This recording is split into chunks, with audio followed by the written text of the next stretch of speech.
नमस्कार वर्ष परीक्षा मोर यूट्यूब चैनल को आपको स्वागत जनावि। ए भिडियो आम आलोचना करवा जे प्राकृतिक विपर्यय जहाँ गतकाली घटी जाइए डेहराडून रे उत्तराखंड रे। किंतु ता पूर्व मु आपको अनुरोध करी प्रत्येकटी आपण भिडियो देखिए शेष रु आरंभ रु शेष पर्यंत एवं लाइक शेयर सब्सक्राइब करने को भूलिए कारण आप प्रत्येक सब्सक्राइब आमको मत गोटे नुआ नुआ बल जुगाଉଛି नुआ नुआ तथ्य देवाई एवं भिडियो उपस्थापन करने। तेबे आसंतु आजिर এই ভিডিওରେ ଆଲୋଚନା କରିବା ଯେ ଉତ୍ତରାଖଣ୍ଡରେ ଏବଂ ହିମାଚଳରେ ଗତ କିଛି ମାସ ଧରି ଯୋଉ ଲଗାଣ ବର୍ଷା ଚାଲିଛି ତାରି ଭିତରେ ବର୍ତ୍ତମାନ ଗତକାଲି ଯାହା କହିବାକୁ ଗଲେ ଗତକାଲି ଉତ୍ତରାଖଣ୍ଡର ଡେରାଡୁନରେ ପ୍ରାକୃତିକ ବିପର୍ଯ୍ୟୟ ପ୍ରଚୁର ମାତ୍ରାରେ ପ୍ରଘଟିତ ହେଇଛି ଯାହାରି ଫଳରେ ବାଦଲ ଫଟା ବର୍ଷା ଏବଂ ଅ, ମୂଷଳଧାରାରେ ପ୍ରବଳ ବର୍ଷା ଯୋଗୁଁ ଏବଂ ଭୂସ୍ଖଳନ ଯୋଗୁଁ ଡେରାଡୁନର ମୁଖ୍ୟତଃ ଡେରାଡୁନ ଯୋଉଠିକି ଆପଣଙ୍କର ଉତ୍ତରାଖଣ୍ଡର ରାଜଧାନୀ ଡେରାଡୁନରେ ପ୍ରଚୁର ମାତ୍ରାରେ କ୍ଷୟକ୍ଷତି ଘଟିଛି। ଡେରାଡୁନ ଏବଂ ଉତ୍ତରାଖଣ୍ଡର ନିକଟବର୍ତ୍ତୀ ଜିଲ୍ଲା ଗୁଡ଼ିକରେ ମେଘ ଫୁଟା ଯୋଗୁଁ ଭୂସ୍ଖଳନ ଏବଂ ନଦୀ ଫୁଲିବା ପରେ ଅତି କମରେ 17 ଜଣଙ୍କର ମୃତ୍ୟୁ ହୋଇଛି ଏବଂ ଯାହା କୁହାଯାଉଛି ଆହୁରି 8 ଜଣଙ୍କ ନିଖୋଜ ଅଛନ୍ତି। ବିପର୍ଯ୍ୟୟ ପରିଚାଳକ ଯୋଉଟା କି ଆପଣଙ୍କର ଡିଜାଷ୍ଟର ମ୍ୟାନେଜମେଣ୍ଟ ଅଥରିଟି ସେ ମଙ୍ଗଳବାର ଦିନ ଯାହା କହିଛନ୍ତି ଯେ ଯୋଉମାନେ ସବୁ ନିଖୋଜ ଅଛନ୍ତି ସେମାନଙ୍କୁ ଖୋଜିବା ପାଇଁ ତାର ବ୍ୟବସ୍ଥା କରାଯାଉଛି। ତ ୟାରି ପ୍ରେକ୍ଷୀରେ ବିପର୍ଯ୍ୟୟ ପରିଚାଳନା କର୍ତ୍ତୃପକ୍ଷ କହିଛନ୍ତି ଯେ ମଙ୍ଗଳବାର ଡେରାଡୁନରେ 13 ଜଣଙ୍କର ବଡି ଯାହା ଆସିବାର ମୃତଦେହଟି ଆପଣଙ୍କର ପିଥୋରାଗଡ଼ ଏବଂ ନୈନିତାଲରେ ମୃତଦେହ ଗୁଡ଼ିକୁ ସବୁ ଉଦ୍ଧାର କରି ରଖାଯାଇଛି। ତନ୍ମଧ୍ୟରୁ ଆପଣଙ୍କର 12ଟି ମୃତଦେହ ତାର ଚିହ୍ନଟ କରାଯାଇଛି ଏବଂ ଗୋଟିଏ ମୃତଦେହର ଚିହ୍ନଟ କରାଯାଇପାରିନି।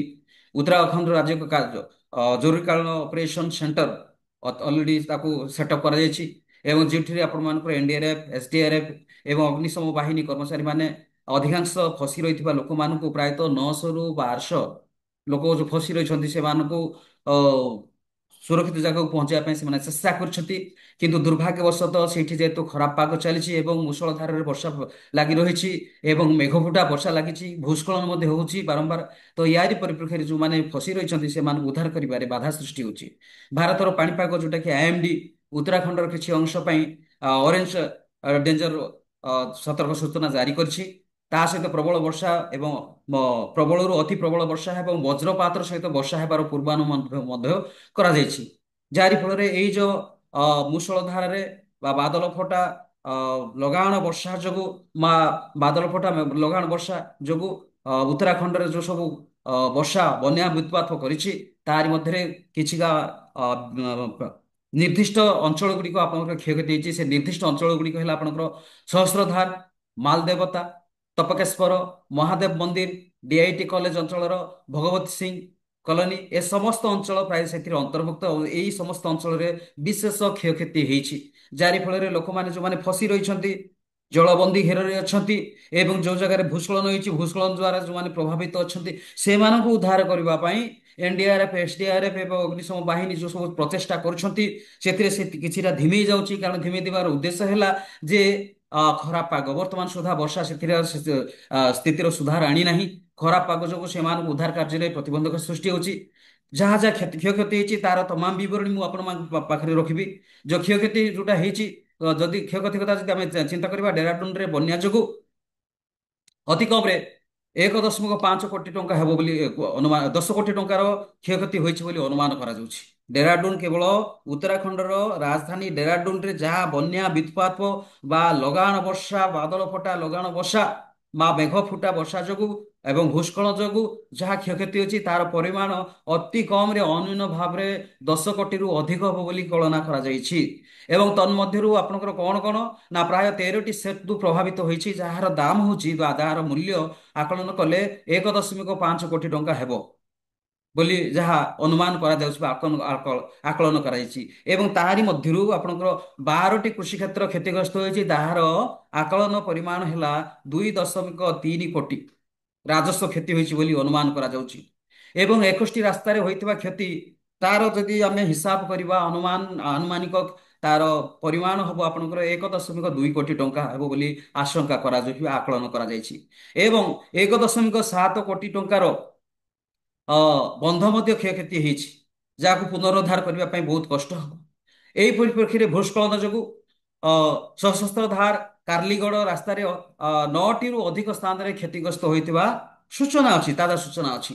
ଡେରାଡୁନ ଜିଲ୍ଲାର ମାଜିଷ୍ଟ୍ରେଟ ସଭିନ ବଂଶଲ ଯେ ପ୍ରଭାବିତ ହେଇଛନ୍ତି, ପ୍ରଭାବିତ ଅଞ୍ଚଳରେ ଯୋଉମାନେ ଘର ଅସୁବିଧା ଯୋଗୁଁ ସେମାନେ ଅଛନ୍ତି, ସେଇ ସ୍ଥାନର ଲୋକମାନଙ୍କୁ ସେମାନେ ଉଦ୍ଧାର କରିବା ପାଇଁ ସେମାନେ ବିଭିନ୍ନ କାର୍ଯ୍ୟକ୍ରମ କରୁଛନ୍ତି। ଏହାରି ପରିପ୍ରେକ୍ଷୀରେ ଯେ ପ୍ରତ୍ୟେକ ବ୍ୟକ୍ତିର, ପ୍ରତ୍ୟେକ ପରିବାର ଲୋକମାନଙ୍କୁ ସେମାନେ, ପ୍ରତ୍ୟେକ ବ୍ୟକ୍ତିର ପରିବାର ଲୋକମାନଙ୍କୁ ସେମାନେ 4,000 ଟଙ୍କା ଲେଖାଏଁ କ୍ଷତିପୂରଣ ଦେବା ପାଇଁ ଘୋଷଣା କରିଛନ୍ତି, ଯାହାକି ବଂଶଲ ମାଜିଷ୍ଟ୍ରେଟ, ଜିଲ୍ଲା ମାଜିଷ୍ଟ୍ରେଟ କହିଛନ୍ତି।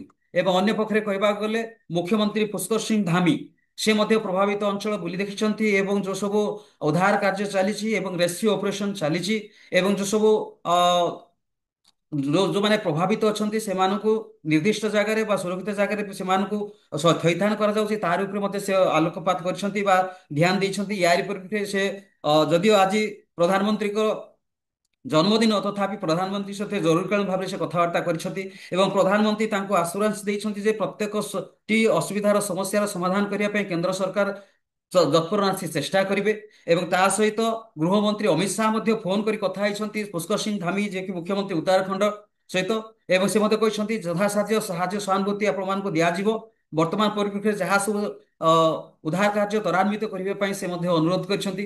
ଏହାରି ପରିପ୍ରେକ୍ଷୀରେ ଯାହା କୁହାଯାଉଛି, ବର୍ତ୍ତମାନ ପରିପ୍ରେକ୍ଷୀରେ ଏଇ ଯୋଉ ମେଘ ଖୁଣ୍ଟା ବା ମେଘ ଫଟା ବା ଲଗାଣ ବର୍ଷା ବା ଆପଣଙ୍କର ଅ, ବନ୍ୟା ବିତ୍ପାତ ଯୋଗୁଁ ବର୍ତ୍ତମାନ ସୁଦ୍ଧା 17 ଜଣଙ୍କର ମୃତ୍ୟୁ ହୋଇଛି ଏବଂ 18 ଜଣ ନିଖୋଜ ଅଛନ୍ତି।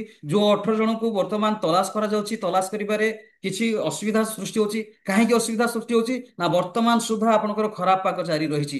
ୟାରି ପରିପ୍ରେକ୍ଷୀରେ ଯଦି ଏନଡିଆରଏଫ, ଏସଡିଆରଏଫ ସେମାନେ ଯୋଉ ସମସ୍ତ ଚେଷ୍ଟା କରୁଛନ୍ତି, ତଥାପି ସେମାନେ ଆଗକୁ ଯେମିତି ସମସ୍ତ ଯୋଉମାନେ ନିଖୋଜ ଅଛନ୍ତି 18 ଜଣ, ସେମାନଙ୍କୁ ଯେମିତି ଭଲରେ ସେମାନଙ୍କ ସନ୍ଧାନ ପାଇବେ। କାରଣ ଯାହା ଅନୁମାନ କରୁଛି ବର୍ତ୍ତମାନ ଯୋଉ ଅଛନ୍ତି ଆପଣଙ୍କର 18 ଜଣ ମୃତ, ତା ମଧ୍ୟରୁ 18 ଜଣରୁ ଅଧିକ ହବ ବୋଲି ଆଶଙ୍କା କରାଯାଉଛି। କାରଣ ବର୍ତ୍ତମାନ ଯୋଉମାନେ ନିଖୋଜ ଅଛନ୍ତି 18 ଜଣ, ସେମାନେ 17 ଜଣ ମୃତ୍ୟୁ ହେଉଛନ୍ତି, 18 ଜଣ ନିଖୋଜ ଅଛନ୍ତି, ସେମାନଙ୍କ ମଧ୍ୟରୁ କାହାରି ବି ସନ୍ଧାନ ବର୍ତ୍ତମାନ ସୁଦ୍ଧା ମିଳିନାହିଁ। ଏବଂ ସନ୍ଧାନ କରିବା ପାଇଁ ଯୋଉ ସମସ୍ତ ପ୍ରୟାସ କରାଯାଉଛି ଅଗ୍ନିଶମ ବିଭାଗ ଦ୍ୱାରା, ଏନଡିଆରଏଫ, ଏସଡିଆରଏଫ ଦ୍ୱାରା, ସେ ସମସ୍ତ ପ୍ରାୟତଃ ଧିମେଇ ଯାଉଛି, କାରଣ ବର୍ଷା ପାଗ ବର୍ତ୍ତମାନ ସୁଦ୍ଧା ସୁଧାରା ଆସିନାହିଁ। ୟାରି ପରିପ୍ରେକ୍ଷୀରେ ମୁଁ ଆପଣମାନଙ୍କୁ ଧନ୍ୟବାଦ ଦେବି ଯେ ଭିଡିଓଟି ଦେଖିଛନ୍ତି ଏବଂ ଅନୁରୋଧ କରିବି ଲାଇକ୍, ସେୟାର, ସବସ୍କ୍ରାଇବ କରିବେ। Thank you so much. ନମସ୍କାର।